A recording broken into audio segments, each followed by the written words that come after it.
ഇത് പ്രസന്റ് ടോക്സിന്റെ പുതിയൊരു വീഡിയോയിലേക്ക് സ്വാഗതം. കഴിഞ്ഞ കാലങ്ങളിൽ ചന്ദ്രനെയും നക്ഷത്രങ്ങളെയും പറ്റി എഴുത്തുകാർ അവരുടെ ദൃഷ്ടിയിൽ പതിഞ്ഞ മനോഹരമായ കവിതകളും കഥകളും സൃഷ്ടിച്ചിട്ടുണ്ട്. ഇക്കാലത്ത് ആളുകൾക്ക് അവരുടെ ഭാവനയിൽ മാത്രമേ ഈ സൗന്ദര്യം കാണാൻ കഴിയൂ. എന്തുകൊണ്ട്? കാരണം വിവിധ സ്രോതസ്സുകളിൽ നിന്നുള്ള കൃത്രിമ വിളക്കുകൾ രാത്രി ആകാശത്തെ മറച്ചിരിക്കുന്നു. ഈ ലൈറ്റുകൾക്ക് പകൽ പോലെ തന്നെ രാത്രിയെയും പ്രകാശിപ്പിക്കാൻ കഴിയുന്നു. ഇത് പ്രകാശ മലിനീകരണം എന്നറിയപ്പെടുന്ന ഒരു പുതിയ പ്രശ്നം സൃഷ്ടിക്കുന്നു. ലോക ജനസംഖ്യയുടെ 80% ഇപ്പോൾ അത്തരം മലിനമായ ആകാശത്തിന് കീഴിലാണ് ജീവിക്കുന്നത്. ഇത് രാത്രിയിലെ പ്രകൃതി സൗന്ദര്യത്തെക്കുറിച്ചുള്ള നമ്മുടെ കാഴ്ചയെ തടയുന്നു. ആകാശത്തിലെ പല വർണ്ണാഭമായ നിമിഷങ്ങളും നമ്മളിൽ നിന്ന് അകറ്റുന്നു. ഭൂമിയിലെ എല്ലാ ജീവജാലങ്ങളും സൂര്യന്റെ ദൈനംദിന ചക്രവുമായി പൊരുത്തപ്പെടുന്ന ഒരു സ്വാഭാവിക താളം പിന്തുടരുന്നു. ഈ സോളാർ ടൈം ടേബിൾ അനുസരിച്ച് അവർ ഉണരുന്നു, ഉറങ്ങുന്നു, ഭക്ഷണത്തിനായി വേട്ടയാടുന്നു, കുടിയേറുന്നു, ഇണചേരുന്നു. എന്നിരുന്നാലും കൃത്രിമ ലൈറ്റിംഗ് മനുഷ്യർക്കുള്ള ഈ ബന്ധത്തെ തടസ്സപ്പെടുത്തുന്നുണ്ട്. ദിവസത്തിന്റെ സ്വാഭാവിക ചക്രത്തിൽ നിന്ന് നമ്മെ വേർതിരിക്കുന്നു.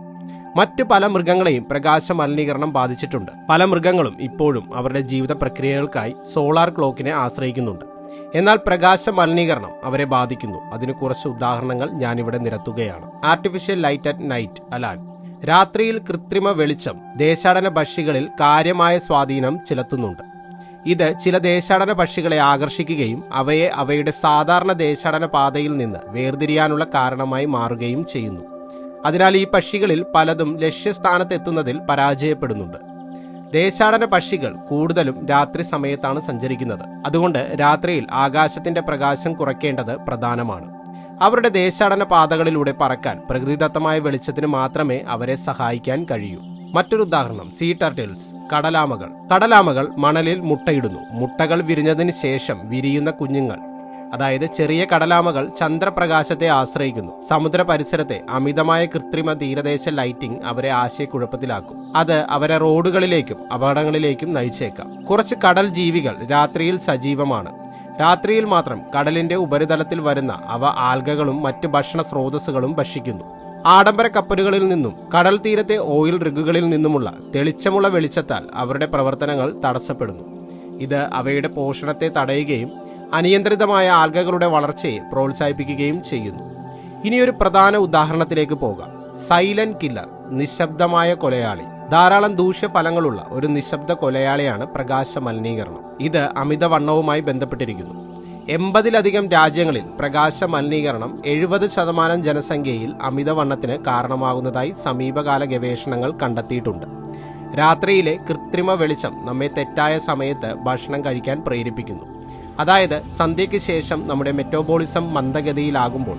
കൂടാതെ രാത്രിയിൽ അമിതമായ കൃത്രിമ വെളിച്ചത്തിന് വിധേയരായ സ്ത്രീകൾക്ക് സ്ഥാനാർബുദ സാധ്യത 50% കൂടുതലാണെന്ന് പഠനങ്ങൾ വെളിപ്പെടുത്തുന്നു. നമ്മുടെ ശരീരം രാവും പകലും റിതംസ്, അതായത് സർക്കാഡിയൻ റിതംസ്, നമ്മുടെ ക്ഷേമത്തിൽ ഒരു പ്രധാന പങ്ക് വഹിക്കുന്നുണ്ട്. ഈ താളങ്ങളിലെ അസ്വസ്ഥതകൾ ക്യാൻസർ വികസനത്തിൽ ഒരു ഘടകമാകാം. രാത്രിയിൽ അധിക കൃത്രിമ വെളിച്ചം കണ്ണിന്റെ റെറ്റിനയിൽ പതിക്കുമ്പോൾ അത് മെലറ്റോണിൻ, തലച്ചോറിലെ പീനൽ ഗ്രന്ഥിയിൽ ഉൽപ്പാദിപ്പിക്കുന്ന ഹോർമോൺ ഉൽപാദനത്തെ തടസ്സപ്പെടുത്തുന്നു. ഇത് വിവിധ ശാരീരിക പ്രക്രിയകളെ ബാധിക്കുകയും പ്രതിരോധ ശേഷി ദുർബലമാക്കുകയും ചെയ്യുന്നു. ഇത് ഈസ്ട്രജൻ ഹോർമോണിന്റെ ഉൽപാദനത്തെയും ബാധിക്കുന്നു. പ്രകാശ മലിനീകരണം തലവേദന, വിഷാദം, പ്രമേഹം എന്നിവയ്ക്കുള്ള സാധ്യതയും ഉയർത്തുന്നുണ്ട്. ഈ കാലഘട്ടത്തെ സംബന്ധിച്ച് പ്രകാശ മലിനീകരണം വളരെ കൂടുതലാണെന്നതിൽ ഇന്നത്തെ തലമുറ എന്ന നിലയിൽ നമുക്ക് ഒരു സംശയവും ഉണ്ടാവില്ല. കാരണം വാഹനങ്ങളും പ്രകാശത്തിന്റെ നിരവധി വ്യത്യസ്ത പതിപ്പുകളും നിറഞ്ഞതാണ് ഈ ലോകഭൂമിക. അപ്പോൾ ഇതൊക്കെ നമ്മളെയും ഭൂമിയിലെ മറ്റ് ജീവജാലങ്ങളെയും തീർച്ചയായും മോശമായി ബാധിക്കുന്നുണ്ട് എന്നത് വാസ്തവമാണ്. അപ്പോൾ ഇതിനെ തടയാൻ ഉത്തരവാദിത്ത ബോധത്തോടെ നമുക്ക് എന്ത് ചെയ്യാൻ കഴിയും നോക്കാം. പ്രകാശ മലിനീകരണം നിയന്ത്രിക്കാൻ 5 വഴികളിതാ. ഉചിതമായത് നിങ്ങൾ തിരഞ്ഞെടുക്കുക. 1. ആവശ്യമായ പ്രകാശം മാത്രം ഉപയോഗിക്കുക. അമിതമായ തെളിച്ചമുള്ള ലൈറ്റിംഗ് ഒഴിവാക്കുക. 2. ആവശ്യമില്ലാത്ത ലൈറ്റുകൾ ഓഫ് ചെയ്യുക. ലൈറ്റുകൾ ഉപയോഗിക്കാത്തപ്പോൾ ഓഫ് ചെയ്തിട്ടുണ്ടെന്ന് ഉറപ്പാക്കുക. ഇത് പാഴാക്കൽ പരമാവധി കുറയ്ക്കും. 3. ലൈറ്റ് ഷീൽഡുകൾ. വെളിച്ചം താഴേക്ക് നയിക്കാൻ ലൈറ്റുകളിൽ ഷീൽഡുകൾ സ്ഥാപിക്കുക.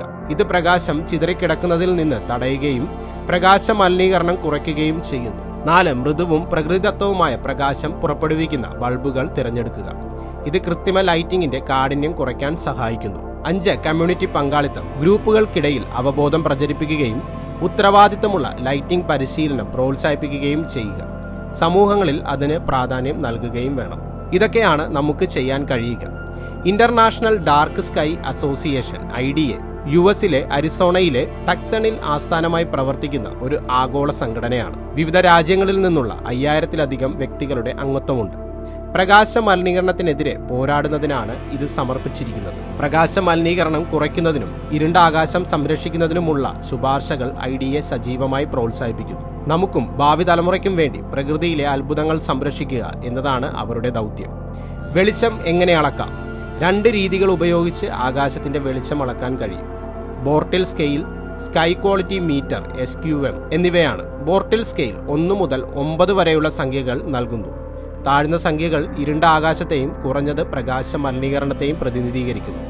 ഈ സ്കെയിലിൽ 9 എന്ന് അടയാളപ്പെടുത്തിയിരിക്കുന്ന സ്ഥലങ്ങളിൽ കൂടുതൽ പ്രകാശ മലിനീകരണം അനുഭവപ്പെടുന്നു. സ്കൈ ക്വാളിറ്റി മീറ്റർ 16 മുതൽ 22 വരെയുള്ള റീഡിംഗുകൾ നൽകുന്നു. 16 സ്കൈ ലൈറ്റിന്റെ ഉയർന്ന തലത്തെ സൂചിപ്പിക്കുന്നു. തിരക്കേറിയ ജീവിതത്തിൽ നക്ഷത്ര നിബിഡമായ ആകാശം ആസ്വദിക്കാൻ നമ്മിൽ പലർക്കും സമയമില്ല. നമുക്ക് വേണമെങ്കിൽ പോലും അതിന് കഴിയുന്നില്ല എന്നതാണ് വാസ്തവം.